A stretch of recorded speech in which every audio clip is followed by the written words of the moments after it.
दोस्तों पिछले कई सालों से ब्रह्मोस मिसाइल भारतीय मिसाइल फ्लीट की शान बनी हुई है, जिसके तहत ब्रह्मोस चीन और पाकिस्तान के ऊपर जरूरी मानसिक दबाव बनाने में और हमें मिलिट्री एडवांटेज देने में काफी महत्वपूर्ण भूमिका निभा रही है, जिसका भारत हमेशा से ही इस्तेमाल करता आया है। यहाँ तक कि मौजूदा समय में भी चीन और पाकिस्तान के साथ विवाद के दौरान भारत को ब्रह्मोस मिसाइल की मौजूदगी से काफी बड़ा फायदा हुआ है और अब ब्रह्मोस मिसाइल रक्षा निर्यात के क्षेत्र में भी भारत के लिए काफी बड़ी सफलता बनकर सामने आ रहा है, जिसके तहत एक के बाद एक विश्व के कई सारे देश चीन को काउंटर करने के लिए भारत से ब्रह्मोस मिसाइल की मांग कर रहे हैं। इसी के तहत अब एक और दक्षिण पूर्व एशियाई देश भारत से ब्रह्मोस मिसाइल की खरीद करने वाला है, जो कि काफी जल्दी हकीकत बन सकता है। दरअसल दोस्तों, इंडोनेशिया के रक्षा मंत्री ने भारत से ब्रह्मोस मिसाइल खरीदने में इंडोनेशिया की रुचि को दर्शाया है, जिसके तहत ये बात साफ हो जाती है कि इंडोनेशिया ब्रह्मोस मिसाइल को खरीदने में रुचि ले रहा है। बस सिर्फ कुछ आंतरिक कारणों की वजह से डील अभी तक रुकी हुई है, लेकिन अगर इसी रफ्तार से चीजें आगे बढ़ती है तो कुछ ही महीनों में इंडोनेशिया भारत से ब्रह्मोस मिसाइल खरीदने की डील को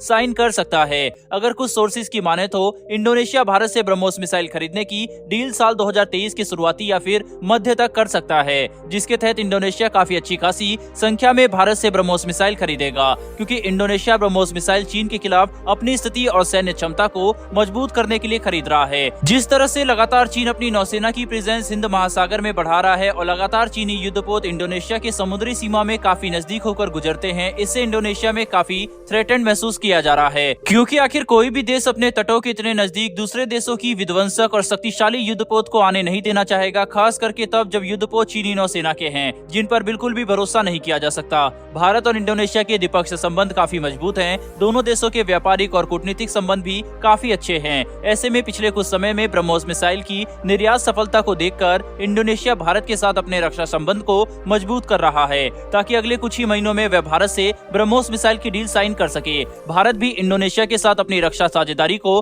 बढ़ाने में काफी ज्यादा उत्सुक है और काफी सक्रियता से काम कर रहा है, क्योंकि इससे भारत का अंतर्राष्ट्रीय प्रभाव तो बढ़ेगा ही, साथ ही चीन जैसे बड़े दुश्मन को काउंटर करने के लिए भारत को एक और नया देश मिल जाएगा, जिससे चीन के ऊपर और दबाव बनाया जा सकता है। ब्रह्मोस सुपरसोनिक क्रूज मिसाइल की सहायता से इंडोनेशिया 290 किलोमीटर तक चीनी युद्धपोत को टारगेट कर सकेगा और ब्रह्मोस मिसाइल में लगे शक्तिशाली वॉरहेड चीनी नौसेना के जहाजों को एक ही बार में डुबोने की क्षमता रखेगा। साथ ही ब्रह्मोस मिसाइल की सी स्कीमिंग कैपेबिलिटी से इंडोनेशिया के समुद्री इलाके में इस्तेमाल करने के लिए एक परफेक्ट मिसाइल बना देती है, जो कि इंडोनेशिया के लिए चीन के खिलाफ काफी इफेक्टिव होने वाला है। वहीं इसके अलावा इंडोनेशिया के साथ ब्रह्मोस मिसाइल डील अगर साइन होती है तो इसमें फिलीपींस की भूमिका को नजरअंदाज नहीं किया जा सकता, क्योंकि पूरे विश्व में सबसे पहले भारत से ब्रह्मोस मिसाइल फिलीपींस ने ही खरीदी थी, जो डील लगभग $375 मिलियन की कीमत की थी और ये भारत का अब तक का सबसे बड़ा रक्षा सौदा था, जिसने रक्षा निर्यात के क्षेत्र में भारत के आत्मविश्वास को कहीं गुना ज्यादा बढ़ा दिया है। बहरहाल दोस्तों, बढ़ते हैं हमारी दूसरी खबर की तरफ और ये खबर भारत की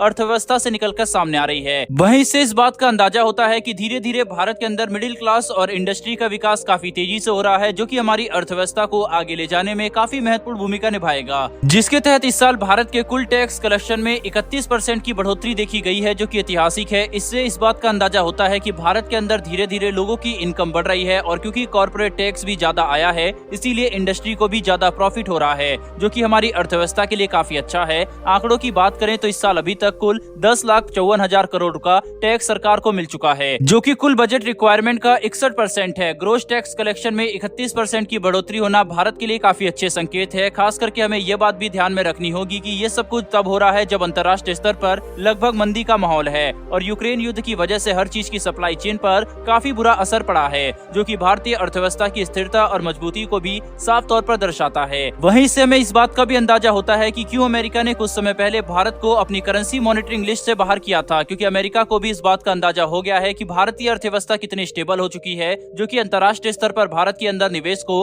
आकर्षित करेगा, जिससे भारत का इंडस्ट्रियल डेवलपमेंट काफी तेजी से हो सकेगा। वहीं अगर इन सब बातों को एक साथ मिलाकर देखा जाए तो ये हमारे लिए सच में काफी अच्छी खबर है। बहरहाल दोस्तों, इस वीडियो में इतना ही। अगर आपको ये इन्फॉर्मेशन और वीडियो पसंद आई हो तो वीडियो को लाइक करके हमारी आने वाली डिफेंस और वर्ल्ड अफेयर से जुड़ी ऐसी वीडियो के लिए चैनल को सब्सक्राइब कर बेल नोटिफिकेशन अवश्य दबा लें। फिर मिलेंगे ऐसी एक नई वीडियो के साथ। धन्यवाद। जय हिंद।